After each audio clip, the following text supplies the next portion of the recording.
Hi friends, അസ്സലാമു അലൈക്കും. എല്ലാ കൂട്ടുകാർക്കും റെയിൻബോ പ്ലാന്റ് എന്ന ചാനലിലേക്ക് സ്വാഗതം. ഒത്തിരി നാളായിട്ടുള്ള ഒരു ആഗ്രഹമാണ് കേട്ടോ സ്ട്രോബെറി വളർത്തുക എന്നുള്ളത്. അപ്പോൾ അതിന് വേണ്ടിയുള്ള മണ്ണ് ശേഖരിക്കുന്നതിൻ്റെ തിരക്കിലാണ് കേട്ടോ. നമ്മുടെ തോട്ടത്തിൽ നിന്ന് എൻ്റെ മോൻ തന്നെയാണ് എനിക്ക് മണ്ണെടുത്ത് തരുന്നത്.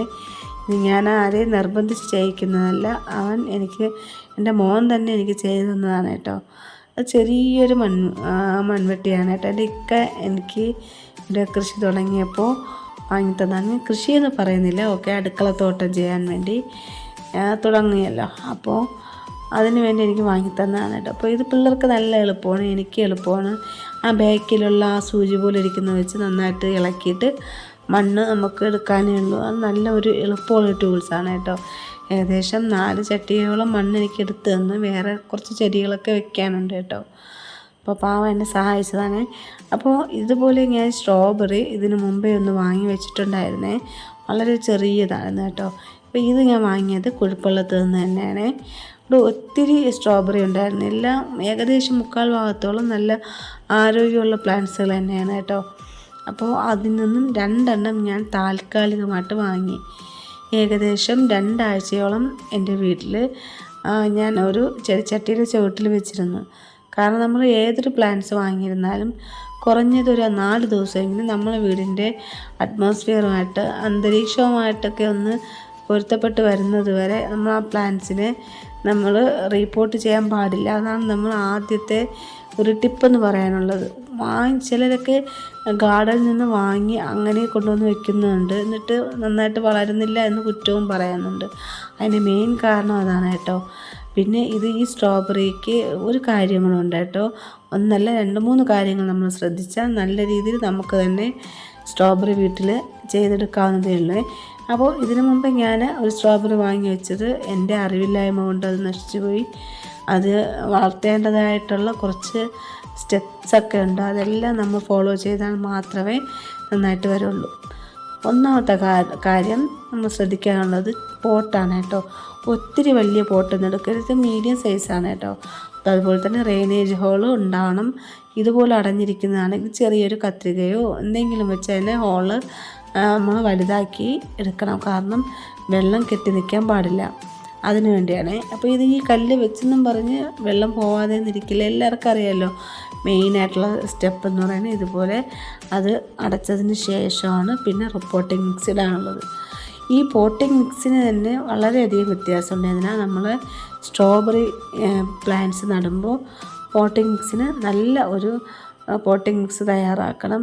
കാരണം ഇതിന് വെള്ളം എപ്പോഴും ഉണ്ടാവണം, അതായത് ഈർപ്പം നിലനിൽക്കുന്ന രീതിയിലായിരിക്കണം നമ്മൾ മണ്ണ് തയ്യാറാക്കാനുള്ളത്. ഒരിക്കലും അതിൽ നിന്ന് വെള്ളം നഷ്ടപ്പെട്ട് എന്നുവെച്ചാൽ അധികം കെട്ടിക്കിടക്കാനും പാടില്ല, പക്ഷേ സ്ട്രോബെറിക്ക് വെള്ളവും വേണം, ഈർപ്പവും വേണം. അങ്ങനത്തെ രീതിയിലാണ് നമ്മളിവിടെ പോട്ടിംഗ് മിക്സ് തയ്യാറാക്കുന്നത്. ഞാനിവിടെ 2 രീതിയിലാണ് 2 പോട്ടിലും തയ്യാറാക്കിയത് കേട്ടോ. ഇത് ഫസ്റ്റ് ലെയർ വന്ന് കരിയിലയാണ്. കരിയിലയെന്ന് വെച്ചാൽ എൻ്റെ ഗാർഡനിലെ പ്ലാന്റ്സിൽ നിന്ന് ഉണങ്ങിയ ഇലകളൊക്കെ ഞാൻ ശേഖരിച്ച് വെച്ചിരുന്നിട്ട് ഒരു ലെയർ അതിൻ്റെ അടിയിൽ കൊടുത്തു.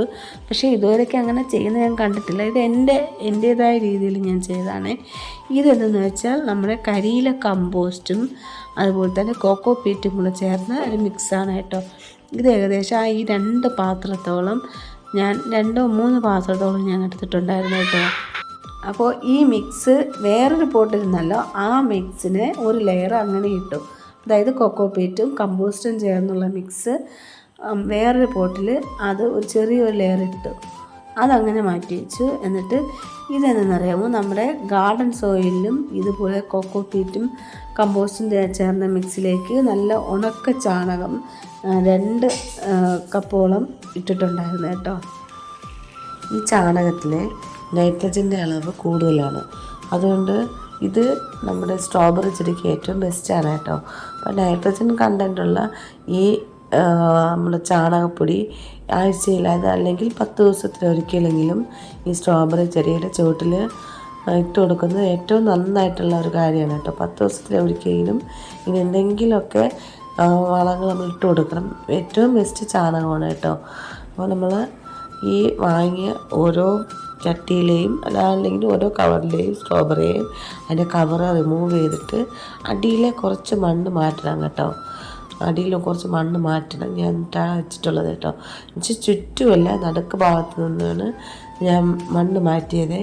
ഇതിൻ്റെ ഫുൾ വേര് നമ്മൾ ഡിസ്റ്റർബ് ചെയ്യാൻ പാടില്ല. ചിലരിതിൻ്റെ വേര് ആ മണ്ണ് മുഴുവനും റിമൂവ് ചെയ്തിട്ടാണ് അതിലേക്ക് വെക്കുന്നത്. അതൊരിക്കലും അങ്ങനെ ചെയ്യരുത് കേട്ടോ. അതിൻ്റെ വേര് നശിച്ചു പോയാൽ ഈ ചെടി പെട്ടെന്ന് ഇല്ലാതായിപ്പോവും. അത് കഴിഞ്ഞിട്ട് നമ്മൾ എന്ത് ചെയ്യണമെന്ന് വെച്ചാൽ ഒന്നുകിൽ ചകിരി അല്ലെങ്കിൽ ചകിരിച്ചോറ് ഇതിൻ്റെ മുകളിൽ ഒരു ലെയറായിട്ട് ഇട്ട് കൊടുക്കണം.